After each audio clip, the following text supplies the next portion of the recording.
दोस्तों नमस्कार। भारत रत्न देकर क्या पीएम मोदी चुनावी समीकरण साध रहे हैं? कर्पूरी ठाकुर और लाल कृष्ण आडवाणी के बाद मोदी सरकार ने पूर्व प्रधानमंत्रियों पीवी नरसिम्हा राव, चौधरी चरण सिंह और भारत में हरित क्रांति के अगवा कहे जाने वाले कृषि वैज्ञानिक डॉक्टर एम.एस. स्वामीनाथन को भी भारत रत्न देने का ऐलान किया है। भारत रत्न देश का सर्वोच्च नागरिक सम्मान है। चौधरी चरण सिंह देश के छठे प्रधानमंत्री थे, हालांकि उनका कार्यकाल काफी छोटा रहा था। 28 जुलाई 1979 को प्रधानमंत्री की शपथ लेने के 170 दिन बाद ही उन्हें पद छोड़ना पड़ा था, क्योंकि वो सदन में अपनी सरकार का बहुमत साबित नहीं कर पाए थे। चौधरी चरण सिंह बड़े किसान नेता थे और 1977 में मोरारजी देसाई के नेतृत्व में जनता पार्टी की सरकार बनाने में उनकी पार्टी का बड़ा योगदान रहा था। पीवी नरसिम्हा राव देश के 10वें प्रधानमंत्री थे। 21 जून 1991 से 16 मई 1996 तक प्रधानमंत्री रहे नरसिम्हा राव को भारतीय अर्थव्यवस्था को खोलने का श्रेय दिया जाता है। उन्होंने भारत में बड़े आर्थिक सुधारों को अंजाम दिया। वो आंध्र प्रदेश के मुख्यमंत्री भी रहे, वो देश के गृह मंत्री भी थे। Doctor MS. स्वामीनाथन को भारत में हरित क्रांति का अगुवा माना जाता है। उन्होंने 1960 और 1970 के दशक में भारतीय कृषि में बेहद क्रांतिकारी तकनीकों को आजमाया और खाद्य सुरक्षा का लक्ष्य हासिल करने में अहम भूमिका निभाई। प्रधानमंत्री नरेंद्र मोदी ने इन तीनों के योगदान को याद करते हुए ट्वीट किया है। पीएम मोदी ने अलग अलग क्षेत्रों में उनके योगदान को रेखांकित किया है, लेकिन सिर्फ एक पखवाड़े के भीतर ही कर्पूरी ठाकुर, लाल कृष्ण आडवाणी, पीवी नरसिम्हा राव और चौधरी चरण सिंह को भारत का सर्वोच्च नागरिक सम्मान के ऐलान को चुनावी राजनीति से जोड़ा जा रहा है। कहा जा रहा है कि प्रधानमंत्री नरेंद्र मोदी इतनी बड़ी संख्या में यह सम्मान देकर चुनावी समीकरण साधने की कोशिश कर रहे हैं। वरिष्ठ पत्रकार और राजनीतिक विश्लेषक नीलांजन मुखोपाध्याय कहते हैं, प्रधानमंत्री का दांव पूरी तरह चुनावी है। चुनाव आते ही कर्पूरी ठाकुर याद आ गए, जिन आडवाणी को राम मंदिर के प्राण प्रतिष्ठा समारोह में जाने तक नहीं दिया गया, उन्हें भारत रत्न दे दिया गया।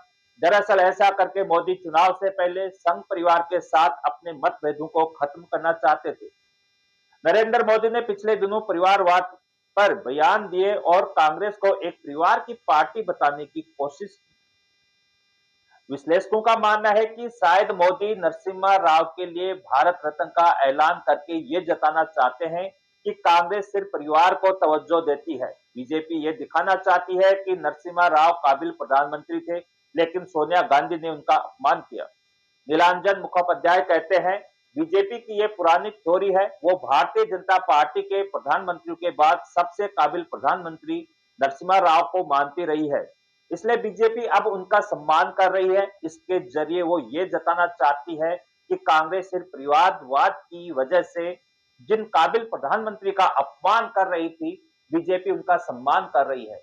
हालांकि नीलांजन ये भी कहते हैं कि प्रधानमंत्री इस बार 400 सीटों के पार की बात कर रहे हैं, लेकिन राम मंदिर, सांप्रदायिकता के उभार, कल्याणकारी योजनाओं की डिलीवरी और भारी प्रचार प्रसार के बावजूद वो अलग अलग समुदायों को खुश करने के लिए भारत रत्न दे रहे हैं।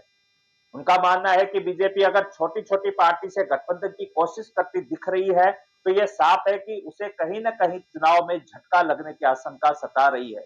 शायद ये चुनावी गोलबंदी इसलिए की जा रही है। विश्लेषकों का मानना है कि मोदी सरकार भारत रत्न के ऐलान को चुनावी टूल की तरह इस्तेमाल करने जा रही है।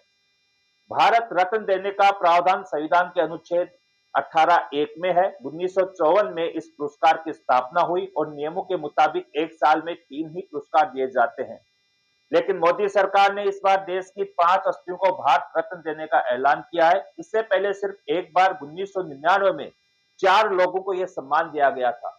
इस बार एन चुनाव से पहले 5 हस्तियों को भारत रत्न देने के ऐलान पर वरिष्ठ पत्रकार हेमंत अत्री कहते हैं, ये भारत रत्न नहीं, चुनाव रत्न है। ये चुनावी समीकरण साधने के लिए दिए गए हैं। कर्पूरी ठाकुर को भारत रत्न के ऐलान के बाद नीतीश कुमार की सरकार पलट गई। उसी तरह चौधरी चरण सिंह के लिए इसके ऐलान के बाद आरएलडी के जयंत चौधरी ने बीजेपी से गठबंधन के संकेत दे दिए।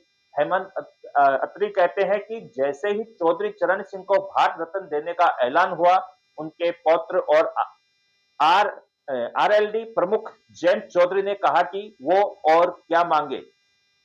साफ है कि वो अब एनडीए में चले जाएंगे। उनकी सीट शेयरिंग पर भी बात हो चुकी है। ये भी तय हो चुका है कि आरएलडी को कितनी लोकसभा और राज्यसभा की सीट मिलेंगी और उत्तर प्रदेश में उनकी पार्टी के कितने मंत्री होंगे।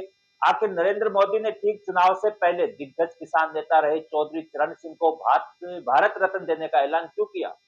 क्या बीजेपी को 2 महीने बाद होने वाले लोकसभा चुनाव में पश्चिमी उत्तर प्रदेश की जाट बेल्ट में सीट गंवाने का डर सता रहा है? इस सवाल के जवाब में हेमंत अंतरी कहते हैं, किसान अपनी मांगों को लेकर दिल्ली के बाहर 13 महीनों तक बैठे रहे, लेकिन उनकी मांगे पूरी नहीं की। लेकिन अब वे चौधरी चरण सिंह और एमएस स्वामीनाथन को भारत रत्न देने का ऐलान कर उन्हें प्रतीकवाद की राजनीति कर रहे हैं। वो कह रहे हैं, जो लोग किसानों के सबसे बड़े हितैषी थे, उनको हमारी सरकार ने देश का सर्वोच्च नागरिक सम्मान दे दिया। किसानों को और क्या चाहिए? मोदी सरकार की ये गजब की पॉलिटिक्स है। कृषि नीति और इससे जुड़े मामलों के विशेषज्ञ देवेंद्र शर्मा भी मानते हैं कि चौधरी चरण सिंह को भारत रत्न देने का मकसद आरएलडी को एनडीए में लाने की रणनीति है। तो ये भी कहते हैं कि एमएस स्वामीनाथन हरित क्रांति और वर्गीज कुरियन श्वेत क्रांति के लिए जाने जाते हैं, लेकिन किसानों को स्वामीनाथन आयोग की सिफारिशों के आधार पर न्यूनतम समर्थन मूल्य न देना और एमएस स्वामीनाथन को भारत रत्न का ऐलान करना एक तरह की प्रतीकवाद की राजनीति ही कही जाएगी। वरिष्ठ पत्रकार और राजनीतिक विश्लेषक शरद गुप्ता कहते हैं, आपने देखा होगा कि इस बार के बजट में मोदी सरकार की ओर से कोई लुभावना ऐलान नहीं किया गया।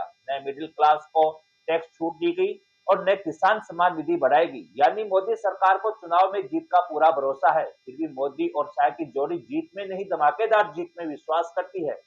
उनकी स्टाइल यह है कि कहीं पर 4 सीट 4-4 हजार की मार्जिन से जीत रहे हैं, तो क्या इसे 50-50 हजार के मार्जिन में नहीं बदला जा सकता?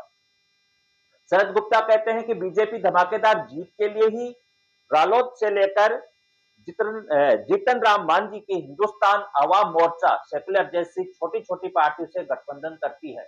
ये पार्टियां भले ही अपने दम पर चुनाव नहीं जीत सकती, लेकिन इनका वोट बीजेपी की ताकत कई गुना बढ़ा देती है। बीजेपी और दो मिलाकर 22 करना चाहती है। बीजेपी ने आखिर किस मतदाता वर्ग को अपनी ओर खींचने के लिए पूर्व प्रधानमंत्री नरसिम्हा राव को भारत रत्न देने का ऐलान किया है?